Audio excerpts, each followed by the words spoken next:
سيئات أعمالنا من يهده الله فلا مضل له ومن يضلل فلا هادي له ونشهد أن لا إله إلا الله وحده لا شريك له ونشهد أن سيدنا ومولانا محمدا عبده ورسوله صلى الله عليه وعلى آله وأصحابه أجمعين أما بعد فقد قال الله تبارك وتعالى في القرآن المجيد والفرقان الحميد أعوذ بالله من الشيطان الرجيم بسم الله الرحمن الرحيم يا أيها الذين آمنوا كتب عليكم الصيام كما كتب على الذين من قبلكم لعلكم تتقون وقال رسول الله صلى الله عليه وسلم الصوم والقرآن يشفعان عند ربه يوم القيامة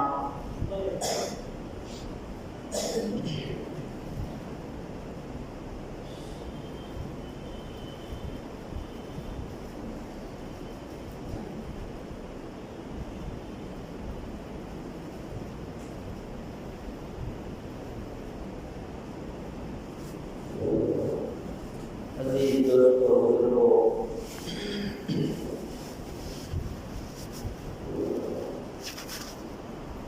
اللہ تبارک و تعالی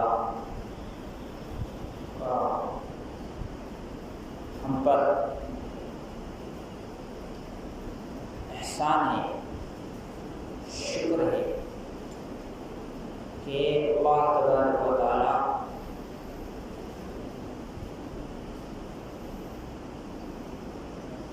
ہماری ریاست میں لاک ڈاؤن جس سے سارے لوگ کانپے، سارے لوگ ڈرے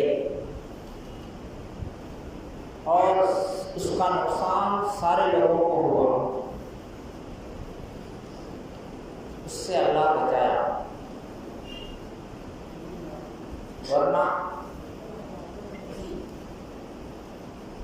بعض ریاستوں میں بعض اسٹیٹ میں ابھی بھی لاک ڈاؤن ہے، وہاں مسجد میں نہیں جا سکتے، یعنی جو صورتحال پچھلے سال ہوا وہی صورتحال اس سال بھی بعض علاقوں میں پیش آیا، جیسے ممبئی میں اعلان کر دیے کہ جو ہے کوئی مسجد میں نہ آئے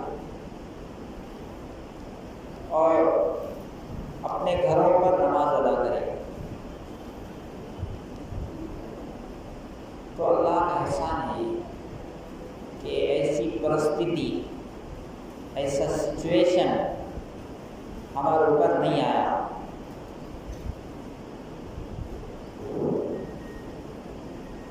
تو اب رمضان المبارک بالکل قریب ہوئے، آج 26 شعبان ہے، 20 پر 6 شعبان، 4 دن باقی ہے رمضان آنے کے لیے۔ رمضان کی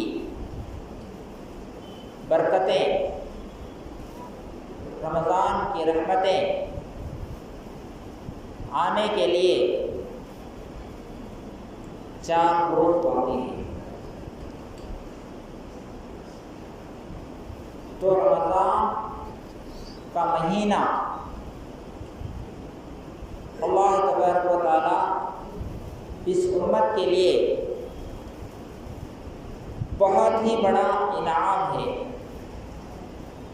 رمضان کا مہینہ اس امت کے لیے بہت ہی عظیم الشان مہینہ ہے۔ اس سسٹم کے ساتھ، جو سسٹم رمضان کا ہم کو دیا گیا ہے، اس سسٹم کے ساتھ کسی امت کو نہیں دیا گیا۔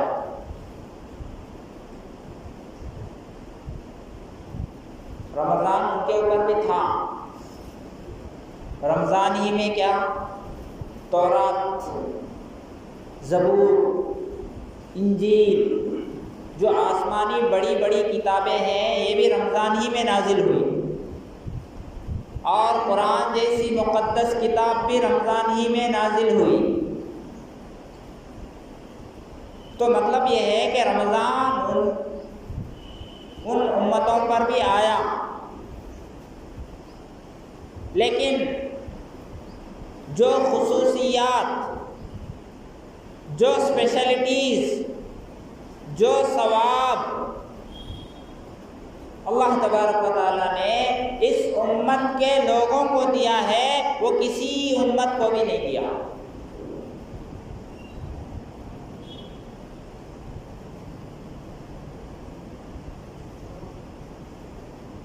اور روزے اس امت کے لیے اللہ تبارک و تعالیٰ نے جتنا آسان کر دیا ہے، کسی اور امت کے لیے اتنا آسان نہیں تھے۔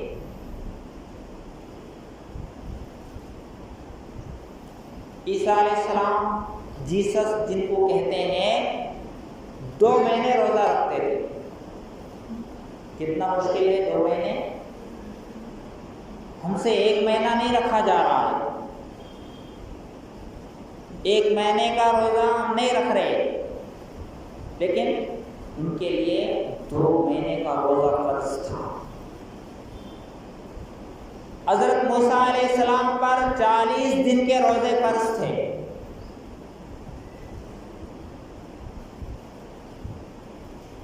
داؤد علیہ السلام 1 دن روزہ رکھتے، 1 دن کھانا کھاتے، کنٹینیو، 1 دن روزہ، 1 دن کھانا، 1 دن روزہ، 1 دن کھانا، پورا لائف جو ہے ویسے ہی گزار دیے وہ۔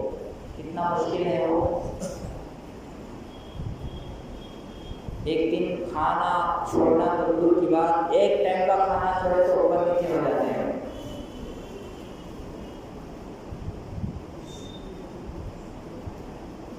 تو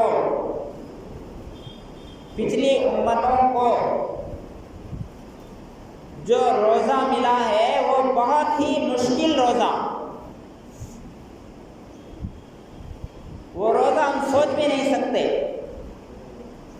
لیکن اللہ تبارک و تعالیٰ کا کتنا بڑا فضل ہے کہ اس امت کے لیے بہت ہی آسان کر دیا، اور 1 مہینے کا روزہ فرض کر دیا۔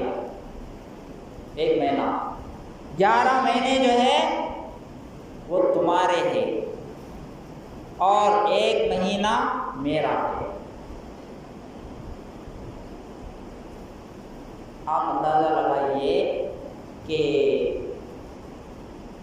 اللہ تبارک و تعالیٰ ہمارے لیے، ہمیں یوز کرنے کے لیے 11 مہینے زیادہ دیے، یعنی دنیا کمانے کے لیے 11 مہینے، لیکن آخرت کمانے کے لیے صرف 1 مہینہ۔ چاہے تو الٹا بھی ہو سکتا تھا، اللہ تعالیٰ چاہے تو الٹا بھی کر سکتے ہیں، یعنی 11 مہینے روزہ رکھو، 1 مہینہ کھاؤ، ایسا کرے تو اور مشکل میں پڑ جاتے ہیں، ایسا نہیں کرے۔ 11 مہینے جو ہے آخرت کماؤ اور 1 مہینہ دنیا کماؤ، یہ نہیں بولا جاتا، بلکہ 11 مہینہ دنیا کماؤ، 1 مہینہ 11 مہینہ کھانا کھاؤ، 1 مہینہ بھوکا رہو۔ تو اللہ تبارک و تعالیٰ روزے کو فرض کیا ہے، روزہ فرض ہے ہر مسلمان پر، عاقل جو عقل والا ہے، بالغ یعنی جو 15 برس جس کے ہو گئے ہیں، چاہے لڑکا ہو چاہے لڑکی ہو، کوئی بھی ہو، اس کے اوپر روزہ فرض ہے، رکھنا ضروری۔ یا ایھا الذین آمنوا کتب علیکم الصیام کما کتب علی الذین من قبلکم لعلکم تتقون۔ اے ایمان والو، تمہارے اوپر اللہ نے روزے کو فرض کر دیا ہے۔ فمن شہد منکم الشہر فلیصم، جو رمضان کے روزے کو پائے، یعنی جس کو رمضان کا روزہ رمضان مل گیا، وہ رمضان میں زندہ ہے، تو اس کو چاہیے کہ وہ روزہ رکھے، فلیصم، روزہ رکھے۔ ذالکم خیر لکم ان کنتم تعلمون وان تصوموا خیر لکم، روزہ رکھنا یہ تمہارے لیے بہتر ہے، تمہارے لیے بہت ہی اچھا ہے۔ تو روزے میں کیا کرتے ہیں؟ روزہ کسے کہتے ہیں؟ روزہ نام ہے صبح صادق سے لے کر، صبح صادق یعنی فجر کا وقت شروع ہونے سے پہلے سے لے کر غروب آفتاب تک، غروب آفتاب یعنی سورج ڈوبنے تک کھانے پینے سے آدمی رکا رہے۔ شادی شدہ ہے تو بیوی کے پاس جانے سے رکا رہے، اس کا نام روزہ ہے۔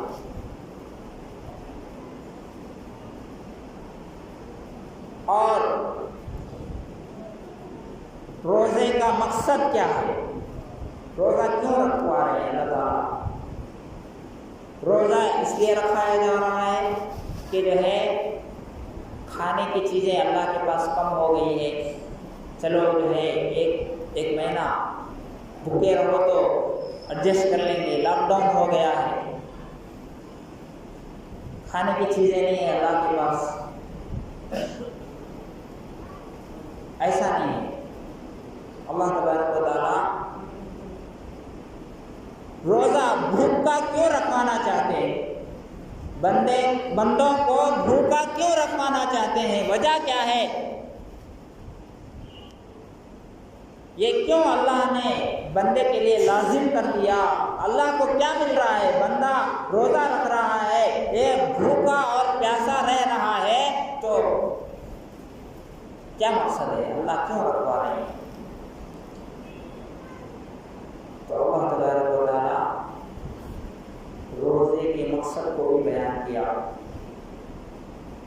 یا ایھا الذین آمنوا کتب علیکم الصیام کما کتب علی الذین من قبلکم لعلکم تتقون، روزہ تم سے اس لیے رکھوا رہا ہوں تاکہ تمہارے اندر تقوی پیدا ہو جائے، تمہارے اندر اللہ کا ڈر، اللہ کا خوف تمہارے اندر آ جائے، اس مقصد سے میں تم سے روزہ رکھوا رہا ہوں۔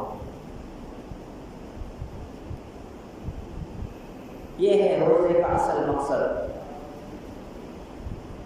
روزے کا مقصد یعنی جب انسان بھوکا اور پیاسا رہتا ہے تو اس سے جو ہے غریبوں کی حالت کا پتہ چلتا ہے۔ غریب لوگ جو بیچارے دانے دانے کے لیے ترستے ہیں، کھانے کے لیے ترستے ہیں، پانی کے لیے ترستے ہیں، روڈ پہ پڑے ہوئے جو ہے وہ پتے چن کر کھاتے ہیں، اور جو ہے کوئی کھانا پھینک دیتا ہے اس کو اٹھا کر کھاتے ہیں، تو ان کی جو ہے حالت کا تمہیں احساس ہو جائے کہ کھانا کتنی بڑی نعمت ہے جو اللہ تبارک و تعالیٰ تمہیں آرام سے دے رہا ہے، لیکن ان کو نہیں مل رہا ہے وہ کھانا، تو وہ کتنا پریشان ہوتے ہیں کھانا نہ ہونے کی وجہ سے۔ تمہیں بھی احساس ہو جائے کہ کھانا نہیں رہے گا، پینا نہیں رہے گا، تو تمہاری حالت کیا ہوگی؟ کھا رہے پی رہے تو تمہیں کوئی احساس نہیں، غریبوں کا احساس نہیں ہوگا۔ غریب کیسے زندگی گزارتا ہے، اس کی زندگی کیسی ہوتی ہے، یہ اگر تم کو معلوم کرنا ہے تو روزہ رکھو۔ مقصد ایک تو اللہ کا ڈر، یعنی سیلف کنٹرول اس کے اندر آ جائے، سیلف کنٹرول، اپنے آپ پر اپنے نفس کو قابو کرنا اس کے اندر پیدا ہو جائے، نفس کو قابو کرنے کا ملکہ اس کے اندر پیدا ہو جائے، اس کے واسطے اللہ تعالیٰ روزے کو فرض کیا ہے۔ اس لیے کہ روزے کے اندر ہی انسان اپنے آپ پر کنٹرول کرتا ہے، یعنی روزے کی حالت میں جو حلال کھانا رکھا ہوا ہے، جو حلال پانی، ٹھنڈا پانی گھر میں رکھا ہوا ہے، ڈرنکس رکھے ہوئے ہیں، لیکن اکیلا ہے، بند کمرہ ہے، کوئی نہیں دیکھ رہا ہے، وہاں چاہے تو پی سکتا ہے، لیکن روزے دار وہ اس لیے نہیں پیتا کہ میرا اللہ مجھے دیکھ رہا ہے اور میرا اللہ مجھ سے ناراض ہو جائے گا، اس ڈر سے کھانے سے رک جاتا ہے، پینے سے، یعنی جو حلال چیز ہے، حلال چیز سے اللہ روک رہے ہیں تاکہ جب یہ حلال چیز سے رکے رہے گا تو حرام چیزوں سے بھی روکنا اس کے لیے آسان ہو جائے گا۔ جب کھانا جو ہے 12 گھنٹے چھوڑ سکتا ہے، پینا 12 گھنٹے چھوڑ سکتا ہے، تو کیا زندگی بھر کے لیے شراب کو نہیں چھوڑ سکتا؟ یعنی یہ بتانا چاہتے ہیں کہ انسان کے اندر یہ کیپیسٹی ہے کہ وہ برداشت کر سکتا ہے، وہ گناہوں سے بچ سکتا ہے، گناہوں سے رک سکتا ہے، ہمارے حکم کو پورا کر سکتا ہے۔ تو اللہ تبارک و تعالیٰ روزے کے ذریعے سے ہمارے اندر تقویٰ پیدا کرنا چاہتے ہیں کہ تم 1 مہینہ ٹریننگ کرو، روزہ رکھ کر 1 مہینہ ٹریننگ کرو، یعنی کھانے پینے سے، حلال چیزوں سے جب تم رک جاؤ گے تو حرام کاموں سے کیوں نہیں روک سکتے؟ روزے کا مقصد، اور رمضان جب شروع ہوتا ہے فرشتے اعلان کرتے ہیں، رمضان شروع ہوتا ہے تو فرشتے اعلان کرتے ہیں، یا باغی الخیر اقبل، اے خیر کو چاہنے والے، اے اچھائی کو چاہنے والے، اقبل آگے بڑھ، اٹھ اور نیکیوں میں لگ جا، یا باغی الخیر، اے اچھائی کو چاہنے والے آگے بڑھ، نیکیوں میں آگے بڑھ، وَيَا بَاغِيَ الشَّرِّ، اے برائی کو چاہنے والے، برائی برے کام کرنے والے، اکثر برائیوں سے رک جا، اے گانے سننے والے گانوں سے باز آ جا، اے واٹس ایپ چلانے والے واٹس ایپ سے رک جا، ٹی وی دیکھنے والے ٹی وی سے دور ہو جا، اور گناہ کرنے والے جتنے ہیں وہ سارے گناہوں کو چھوڑ دے۔ اب تو جو ہے نیکیوں کا یہ مہینہ ہے کہ اس میں گانے سننا نہیں بلکہ اس میں قرآن سننا ہے، رات میں اے ناچ دیکھنے والے، اے ڈی جے پر ڈانس ڈالنے والے، اب جو ہے رک جا اور ان تمام حرکتوں کو چھوڑ دے، میرے سامنے آ کر تراویح میں کھڑے ہو جاؤ۔ فرشتہ اعلان کر رہا ہے، یا باغی الخیر، اے خیر کو چاہنے والے، اقبل آگے بڑھ، خیر کی طرف آ، شر کو چھوڑ دے۔ یہ شر کا مہینہ نہیں ہے، برائیوں سے اب تو رک جاؤ، اب تو نیکیوں کو حاصل کرو، اس لیے کہ رمضان کا مہینہ جو ہے وہ نیکیوں کے ثواب کو بڑھا دیتا ہے، اجر کو بڑھاتا ہے۔ ہم بہرحال سنتے ہیں، ہر سال سنتے ہیں، اللہ کے رسول صلی اللہ علیہ وسلم نے ارشاد فرمایا کہ رمضان میں جو شخص نفل ادا کرتا ہے اللہ تبارک و تعالیٰ اس کے بدلے میں اس کو فرض نماز ادا کرنے کا ثواب عطا فرماتے ہیں، اور جو رمضان میں ایک فرض ادا کرتا ہے تو اللہ تبارک و تعالیٰ اسے 70 فرض ادا کرنے کا ثواب عطا فرماتے ہیں۔ تو جب ثواب جو ہے بڑھ رہا ہے، نیکیوں کا ثواب بڑھ رہا ہے، اگر اسی مہینے میں پھر بھی جو ہے باز نہیں آیا، گناہوں میں لگا رہا ہے اور گناہ کر رہا ہے، تو پھر گناہوں کا وبال بھی ایسے ہی مل سکتا ہے۔ تو اس لیے اللہ کے رسول صلی اللہ علیہ وسلم نے ارشاد فرمایا کہ گناہوں کو چھوڑ دو۔ ایک مہینہ یا باقی الخیر، اے خیر کو چاہنے والے نیکیوں کی طرف آگے بڑھ، اے فری فائر کھیلنے والے فری فائر کو چھوڑ دے، یوٹیوب دیکھنے والے یوٹیوب کو چھوڑ دے، میرے قرآن کو پکڑ، میرے قرآن کو پڑھ، میرے قرآن کو یاد کر، یہ تمہیں کام آئے گا آخرت میں۔ اللہ کے رسول صلی اللہ علیہ وسلم نے ارشاد فرمایا الصوم والقرآن یشفعان عند رب یوم القیامہ، کہ روزہ اور قرآن شریف قیامت کے دن اللہ تبارک و تعالیٰ کے سامنے سفارش کریں گے، ریکویسٹ کریں گے۔ روزہ کہے گا اے اللہ میں نے اس کو دن میں کھانے سے، پینے سے اور شہوتوں کو پورا کرنے سے میں نے اس کو روکے رکھا ہے، اے اللہ میری سفارش اس کے حق میں قبول کر لیجیے۔ تو اللہ تبارک و تعالیٰ اس کی سفارش کو قبول کریں گے اور اس کو جنت میں داخل کریں گے۔ اور قرآن سفارش کرے گا، اللہ سے کہے گا اے اللہ میں نے اس کو رات میں سونے سے روک دیا ہے، یعنی رات میں جلدی سو جاتے، رات میں نے اس کو بزنس کرنے سے روک دیا ہے، رات میں یہ بزنس کو چھوڑ دیا، رات میں جلدی سونے کو چھوڑ دیا، اور تیرے خاطر یعنی میرے خاطر یعنی قرآن کو سننے کے لیے 20 رکعت نماز ادا کرنے کے لیے اے اللہ یہ آپ کے گھر میں کھڑے رہا، اے اللہ میری سفارش اس کے حق میں قبول فرما۔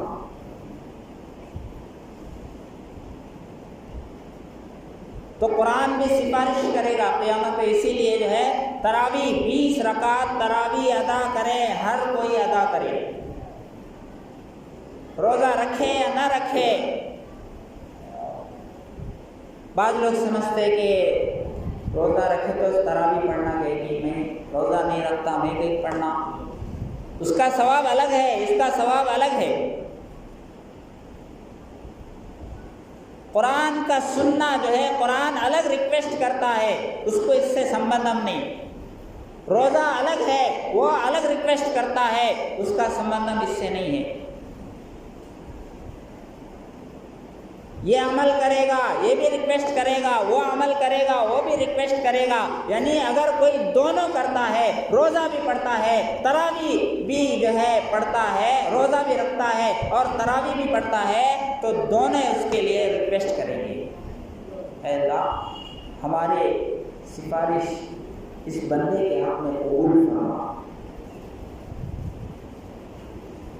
تو اس لیے سارے لوگ رمضان کے روزے رکھے، زندگی آئندہ ملے گی نہیں ملے گی کوئی بھروسہ نہیں۔ کتنے لوگ گزشتہ سال ہمارے ساتھ تھے، گزشتہ رمضان میں ہمارے ساتھ تھے، لیکن اس رمضان میں نہیں، نہ معلوم ہمیں آئندہ رمضان ہمیں ملے گی یا نہیں ملے گی، پھر نیکیوں کا موقع ہمیں ملے گا یا نہیں ملے گا، جو ہے ایک فرض کا ثواب 70 فرض حاصل کرنے کا موقع ملے گا یا نہیں ملے گا، کوئی گارنٹی نہیں ہے۔ اسی لیے اللہ ہمیں ایک چانس دیے ہیں، اس چانس سے فائدہ اٹھا کر روزے کا اہتمام کرو اور تراویح کا اہتمام کرو۔ اللہ تبارک و تعالی ہمارے اندر تقویٰ پیدا کریں گے دونوں کی برکت سے۔ اور جو رمضان میں روزہ نہیں رکھتا، رمضان کے مہمان کی قدر نہیں کرتا، رمضان یہ مہمان ہے ہم سب کے لیے۔ رمضان آیا روزہ نہیں رکھا، رمضان آیا گانے نہیں چھوڑا، رمضان آیا ڈانس نہیں چھوڑا، رمضان آیا سینما نہیں چھوڑا، تو یہ رمضان اسے بددعا دے گا کہ اللہ اس نے میری قدر نہیں کی۔ جیسے مہمان کو اگر اچھی طرح سے نہیں دیکھیں گے تو مہمان ناراض ہوگا، ایسے ہی رمضان یہ ہمارے لیے ایک مہمان ہے۔ اگر رمضان میں بھی ہم روزے نہیں رکھے، رمضان میں قرآن کی تلاوت نہیں کیے، تو پھر رمضان کا مہمان ناراض ہوگا اور برباد ہونے کی بددعا بھی دے گا۔ اللہ جیسے انہوں نے مجھے برباد کیا ہے، میری قدر نہیں کی ہے، اے اللہ تو ان کو بھی ناشنم کر دے۔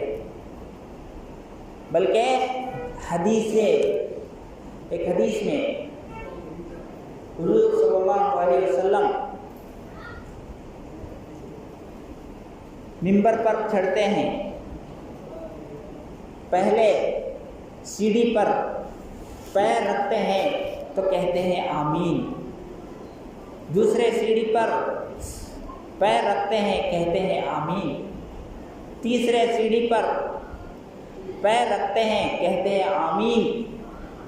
صحابہ کرام نے پوچھا اللہ کے رسول آپ کبھی بھی جو ہے ایسی حرکت نہیں کیے، یعنی منبر تو بہت بار آپ چڑھے لیکن اس بار منبر پر چڑھتے ہوئے آپ 3 مرتبہ آمین کہا، کیا وجہ ہے؟ تو حضور صلی اللہ علیہ وسلم نے فرمایا کہ میرے پاس جبرائیل آئے تھے اور 3 دعائیں کی ہیں۔ 3 ہلاک ہو جائے وہ شخص جو اپنے ماں باپ کو پائے، یعنی ماں باپ زندہ ہو اور ان کو راضی کر کے جنت کے مستحق نہ بنے، ایسا آدمی ہلاک ہو جائے۔ میں نے کہا آمین۔ اور ہلاک ہو جائے ایسا آدمی جس کے سامنے میرا نام آئے اور میرے اوپر درود شریف نہ پڑھے، میں نے کہا آمین۔ اور ہلاک ہو جائے وہ آدمی جس کو رمضان کا مہینہ ملا اور رمضان کے روزے نہیں رکھا اور رمضان کی قدر نہیں کی، ایسا شخص ہلاک ہو جائے، برباد ہو جائے۔ جو حضور جو ہے پتھر برسانے والے، طائف میں پتھر برسانے والوں کو بددعا نہیں دیے، مکے میں ستانے والوں کو بددعا نہیں دیے، لیکن حضور صلی اللہ علیہ وسلم کا وہ امتی جو رمضان کی قدر نہ کرے، جو روزہ نہ رکھے، جو تراویح نہ پڑھے اور مسجد کو رمضان میں بھی مسجد سے دور رہے، رمضان میں بھی ناپاکی کی حالت میں زندگی گزارے، ایسے امتی کے لیے حضور نے بددعا دی ہے اور جبرائیل علیہ السلام نے بددعا دی ہے، حضور نے آمین کہا ہے، تو اس کے قبول ہونے میں کوئی شک نہیں ہے۔ میری آپ کی دعا قبول نہیں ہو سکتی، قبول ہو بھی سکتی ہے، نہیں بھی ہو سکتی ہے، لیکن جو انسان آمین کہہ رہے ہیں وہ امام الانبیاء ہیں، اور جو بددعا کر رہے ہیں وہ فرشتوں کا سردار حضرت جبرائیل علیہ السلام، فرشتوں میں سب سے بڑے فرشتے، وہ بددعا دے رہے ہیں، تو ان کی دعا کا قبول ہونا یقینی ہے۔ اگر ہم رمضان کی ناقدری کریں گے تو ہم بھی ہلاک ہو جائیں گے، اس لیے رمضان کی قدر کرو، رمضان میں روزے داروں کو کھلاؤ۔ اللہ کے رسول صلی اللہ علیہ وسلم نے ارشاد فرمایا من فطر صائما، جو شخص روزے دار کو کھانا کھلاتا ہے، اللہ تبارک و تعالی اس کے کان مغفرۃ لذنوبی، اس کے گناہ معاف کرتے ہیں۔ یہاں ماحول ہی نہیں، میں 3 سال ہوا کے رمضان سکا رہتا، رمضان آیا بھی یا نہیں شک تھا، تو ماحول ہی نہیں رمضان کا. روزہ ایک تو روزہ رکھتے ہیں اکثر لوگ، دوسرا یہ کہ روزہ دار جو روزہ رکھتے ہیں ان کو دعوت بھی کوئی بھی کرتا نہیں. ان کو بس گنے چنے لوگ وہ بھی جو ہے حلال مال سے کھلاتے ہیں، حرام مال سے کھلاتے مال نہیں. تو ایسا نہ ہو. اللہ کے رسول صلی اللہ علیہ وسلم نے روزے داروں کو کھلانے کا ثواب بتایا کہ یہ روزے دار کو آپ کھلائیں گے تو روزے دار کو پلانے کی برکت سے اللہ پلانے والے کی مغفرت کریں گے. مغفرۃ للذنوب، اس کے گناہ معاف ہوں گے اور اس کو جہنم سے اللہ بری کریں گے روزے دار کو کھلانے پر پلانے پر. اور تیسرا فائدہ روزے داروں کے اوپر خرچ کرنے کا تیسرا فائدہ کان مغفرۃ للذنوب وعتق رقبتہ من النار. تیسرا فائدہ یہ ہے کہ روزے دار صبح سے لے کر جو شام تک روزہ رکھا ہے اس کا ثواب یہ افطار کرانے والے کو اور جو ہے روزے داروں کو کھلانے والے کو وہ ثواب بھی عطا کرے گا. اسے بھی ثواب ملے گا، اسے بھی ثواب ملے گا، اس کے ثواب میں کوئی کمی نہیں ہوگی. بہت سارے روزے دار سمجھتے ہیں کہ ہم دوسرے کے پینے سے دوسرے کے کھانے سے روزہ کھولیں گے تو شاید ہمارا ثواب ان کو جاتا کہے گی بول کے وہ یہ سمجھتے ہیں کہ میں اپنے اس سے کھانا کھانا. ایسا نہیں. اللہ کنجوس نہیں، ہمیں کنجوس ہو سکتے ہیں. اللہ تبارک و تعالیٰ بخیل نہیں ہے، کنجوس نہیں ہے ہمارے جیسا. تو روزے داروں کو کھلانے پر 3 فائدہ. صحابہ پوچھے اللہ کے رسول ہمارے پاس تو بہت زیادہ مال نہیں ہے، ہم جو ہے تاج کی بریانی کھلائے، ہمارے پاس اتنا پیسہ کہاں ہے؟ اللہ کے رسول بولے تاج کی بریانی کھلانا ضروری نہیں ہے، 10 روپے کا لسی پیکٹ پلاؤ تو بھی یہ ثواب ملے گا. تو روزے داروں کو اوپر خرچ کرو لیکن حلال مال، حرام مال نہیں. ثواب نہیں ملے گا، گناہ ملے گا. اگر حرام مال کھلاؤ گے کھاؤ گے نہ روزہ قبول ہوگا نہ روزے دار کو کھلانے کا یہ جو ثواب حضور صلی اللہ علیہ وسلم نے بیان کیا ہے وہ نہیں ملے گا. حلال گاڑے کمائی کی، پسینے کی کمائی کا پیسہ لگاؤ. وڈی کا مال اور جو ہے جوئے کا مال اور پیکوں کا مال، پیک میں جیتے سو پیکاں کھیل کو جیتے سو مال اگر روزے داروں کو کھلائیں گے تو پھر ثواب نہیں ملے گا، آپ کو گناہ ملے گا. جو آپ کماتے ہیں اس میں سے حلال مال میں سے آپ کھلائے روزے داروں کو. تو خود بھی روزہ رکھنا ہے، روزے داروں کو کھلانا بھی ہے اور تراویح کا اہتمام کرنا ہے. کریں گے نا؟ اللہ عمل کی توفیق عطا فرمائے. وآخر دعوانا ان الحمد للہ رب العالمین.